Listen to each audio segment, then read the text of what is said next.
మెదక్ జిల్లా రామాయణంపేట పట్టణంలోని మహంకాళి అమ్మవారిని, మండలంలోని కోనాపూర్ గ్రామంలో దుర్గమ్మ అమ్మవారిని దర్శించుకున్న మెదక్ జిల్లా బీఆర్ఎస్ పార్టీ అధ్యక్షురాలు, మాజీ ఎమ్మెల్యే ఎం. పద్మదేవేందర్ రెడ్డి.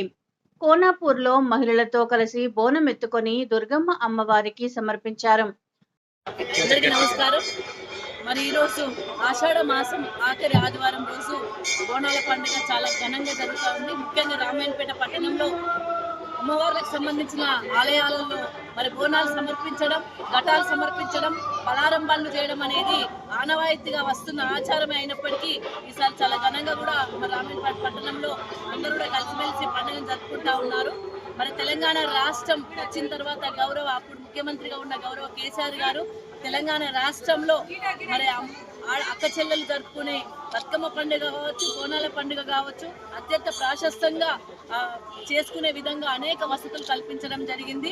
ముఖ్యంగా గతంలో మరి బోనాల పండుగ అంటే చాలా చిన్నగా చూసేవాళ్ళు, కానీ ఇప్పుడు హైదరాబాద్ నగరంలో కావచ్చు, గ్రామాలలో కావచ్చు పెద్ద ఎత్తున తెలంగాణ రాష్ట్రం వచ్చినాక బోనాల పండుగ జరుపుకుంటా ఉన్నారు.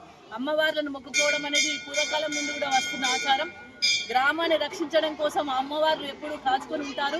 వాళ్ళకు పూజలు చేయాలి, వాళ్ళకు మొక్కులు చెల్లించుకోవాలి, వాళ్ళ బోనం సమర్పించాలి అనేది పూర్వకాలం నుండి వస్తున్న ఆచారమే అయినప్పటికీ కూడా రాను రాను మా అక్క చెల్లెళ్ళు మళ్ళీ పండుగను చాలా ఘనంగా జరుపుకుంటా ఉన్నారు. అమ్మవారి గ్రామాన్ని కాపాడాలి, మా ప్రాంతాన్ని కాపాడాలని, ఎటువంటి అంటువ్యాధులు సోకకుండా మా పిల్లలు బాగుండాలి, మా కుటుంబం బాగుండాలని చెప్పేసి ఈ బోనం సమర్పించడం అనేది జరుగుతుంటుంది. మరి ఈరోజు రామాయణపేట పట్టణంలోని మహంకాళి అమ్మవారి ఆలయంలో మరి అమ్మవారిని వర్షాలు బాగా కురవాలి, రైతులు బాగుండాలి, రాష్ట్రం సుభిక్షంగా ఉండాలి, అందరూ సుఖ సంతోషాలతో ఉండాలని చెప్పేసి మొక్కుకోవడం జరిగింది.